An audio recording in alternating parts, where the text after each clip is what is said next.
I'm Mike Uyak. I love to try new things, and I've had culinary adventures all around the world, as well as right at home. I've had really wonderful food, as well as some really horrible food. I'd like to share some of my adventures with you, and we'll see if I have what it takes to fix whatever goes wrong. This is Recipe Redemption.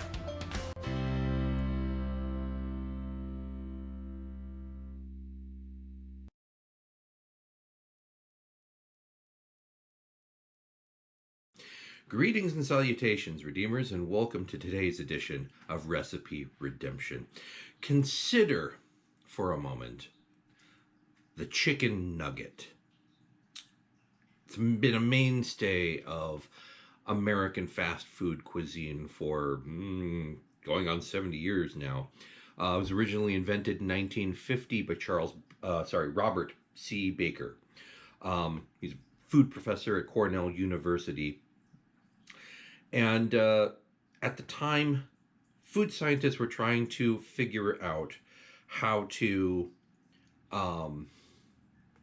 sort of industrialize chicken production, both in terms of growing the chicken and in terms of getting it into people's mouths. They wanted to make sure that everyone got the same portion in fast food restaurants as everybody else.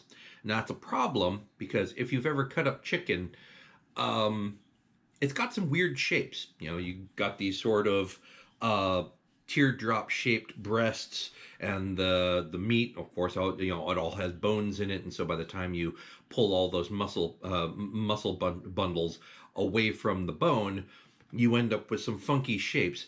It's nearly impossible to just cut those up and ensure that everyone gets the same amount. Or it's not impossible, but it's a lot of work. So, what if you process it?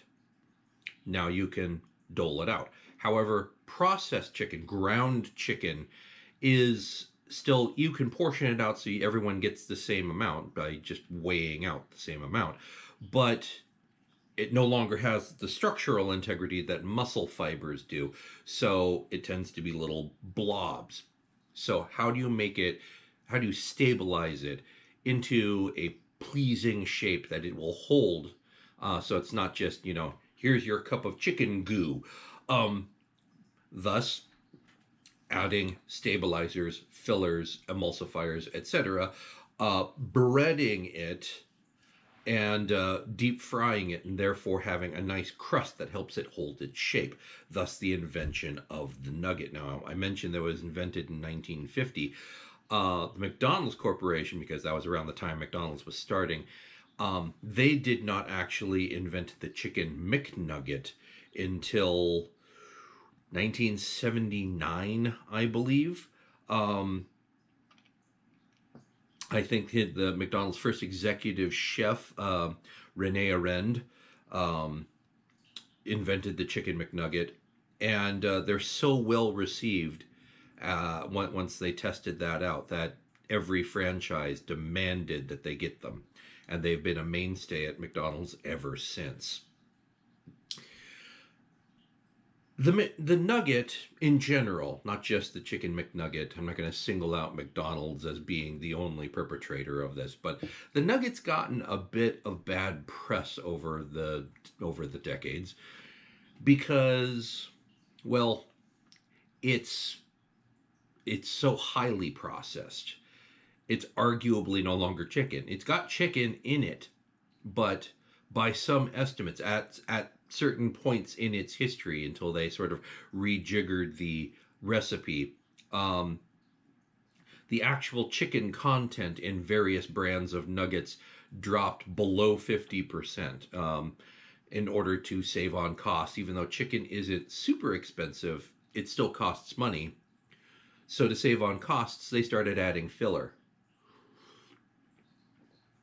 Things like modified food starches and sawdust in some cases, cellulose,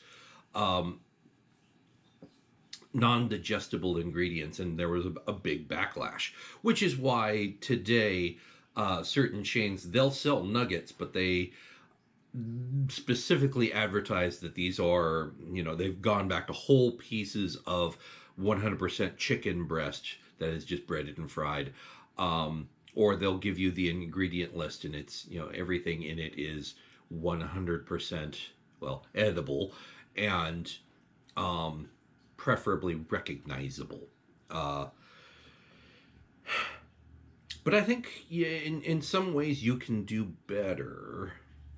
Um, because I'm a big proponent of cooking all your own food, because you know what goes into it, and you have a little more control over how it's going to taste in the end, um, its nutritional value, and whatever else you value. So, can we make our own nuggets at home? And arguably, can we make them better? Now, I don't have a process for mechanically separating chicken um, into a nice slurry. I mean, I guess I do. I could just blend chicken, but the thing is, I run into the same problem that those food scientists did back in the 50s. How do you stabilize it? How do you actually take that chicken goo and turn it into a nugget? And the way I'm thinking, yeah, I am also going to use filler, but I have control over the filler. So ultimately, I could arguably make a healthier nugget for the same by the same process. Let's give it a shot.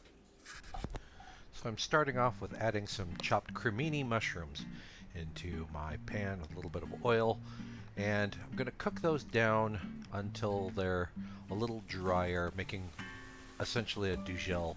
And before it gets to that point, I'm adding some just generic frozen mixed vegetables to this and stir those in. Yes, that does add a little bit of moisture that I'm just going to have to cook out, but I wanted to get them in there so that the mushroom dugel doesn't actually overcook by the time these vegetables are heated through and starting to caramelize just a little bit.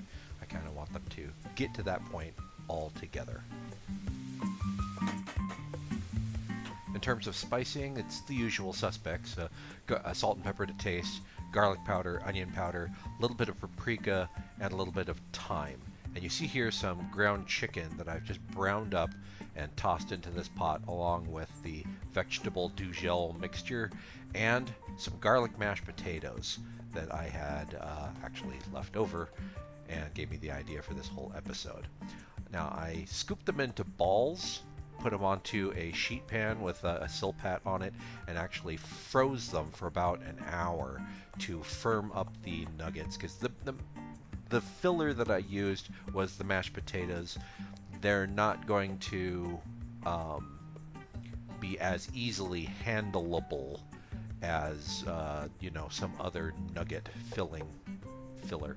So in order to firm them up, I froze them. And here is just a standard pan station: flour, beaten egg, and breadcrumbs. Make sure to get them panade on all sides, and then thrown into some hot oil. About 2 minutes per side until they're golden brown all over. Then remove to a draining rack to cool. And then to assemble the dish, I've got some cream cheese that I whipped up with a little bit of mayonnaise and some sriracha, and made a kind of a stiff sauce that forms the bed of this Tower O nuggets. And I'm actually spooning just a little bit in between each layer, not a whole lot, but because the cream cheese kind of will set up, it will act like a glue to hold this. I guess we could call it chicken nugget croquembouche together, the Tower of Nuggets, just for fun, just for presentation's sake. And I suppose I could garnish this with like sprigs of parsley or something, or maybe some cherry tomatoes around the base just to decorate and give it a little color, so it's not just this tower of brown. But you get the idea.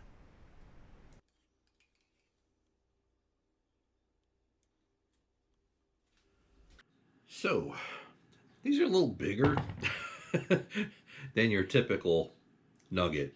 Um, I hesitate to actually refer to these as nuggets now because they're more, I guess, in keeping with the gold analogy. I guess you could call these chicken ingots. Reasonably firm. They've still got a little bit more give to them. I've got a little sriracha mayo here just for kicks.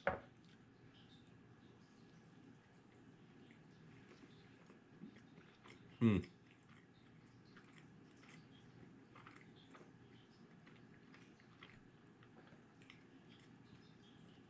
definitely a softer texture. They've firmed up just fine, um, but they're not quite as bouncy as your typical chicken nugget, which is fine. They still hold together, which was the point. And we know what actually went into them. So this is arguably healthier. Mm. It might have been a good idea to actually blend the vegetables. There is a chunkiness to the insides of these. Um, it's not unpleasant, but it pulls it that much further away from being like a chicken nugget that we all know and love. Mm. Especially the niblets of corn. Flavor wise, um, they're different mostly because of the seasoning, but also because of the potato. Um, they do have a starchier component to them, but still very tasty. Yeah, let's have another. Yeah, they're still small enough to be able for you to pick them up with your fingers. Um, but yeah, they are definitely bigger. If you expect nuggets and you get this, your eyes are going to kind of widen a little bit because you're like, wow, that's a hell of a nugget.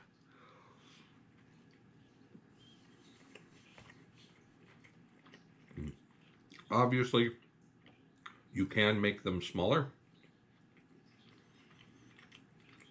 It'll just take you longer to cook them all, unless you've got an actual deep fat fryer, which I don't have, and I don't fry enough that I don't like having using a whole like gallon of oil and then have it sit around for 2 months because that's how long I go between deep frying things.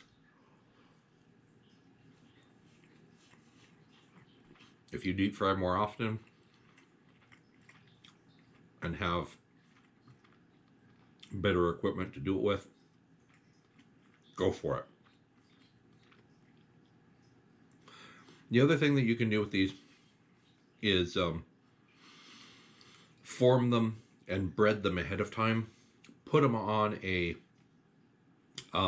baking sheet, um, either sprayed down with some sort of lube or preferably with like a silicone mat on it. Form a whole bunch of them and then stick them in the freezer and freeze them solid. That will make them obviously much more rigid because they'll be frozen solid. And because you've cooked them enough that you've reduced all of the moisture, um, there won't be that much of a risk of actually dumping these directly into hot oil later. Um, and that way you can make a whole bunch of them really small. Um, be sure that they'll hold their shape through all the handling that you're going to be doing with it. And then you just need to um, fry them at a slightly lower temperature, right at 350, for a little bit longer, so they get good golden brown, delicious on the outside, while thawing completely on the inside. That's important. But because they'll be smaller, it'll be a lot easier.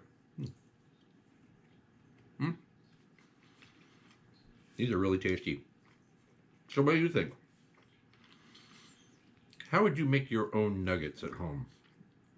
Mind you, because of sort of a broadening of specifically American tastes, as well as worldwide, um, there are other versions of the nugget, including ones even for vegans. I know there's a couple of chains. I know there's one in England, and I think there's one in New York, where they sell a nugget that's essentially made out of falafel. Um, and I think the company that makes corn, QORN, a corn based meat substitute, has also come out with a uh, vegan chicken nugget or vegan nugget. um, so there are options, but if you're going to make them at home, how would you do it? Let me know in the comments below. And as always, like, subscribe, and be sure to follow me for my next adventure in culinary experimentation. I'd like to thank you for watching, and I'll see you next time here on Recipe Redemption.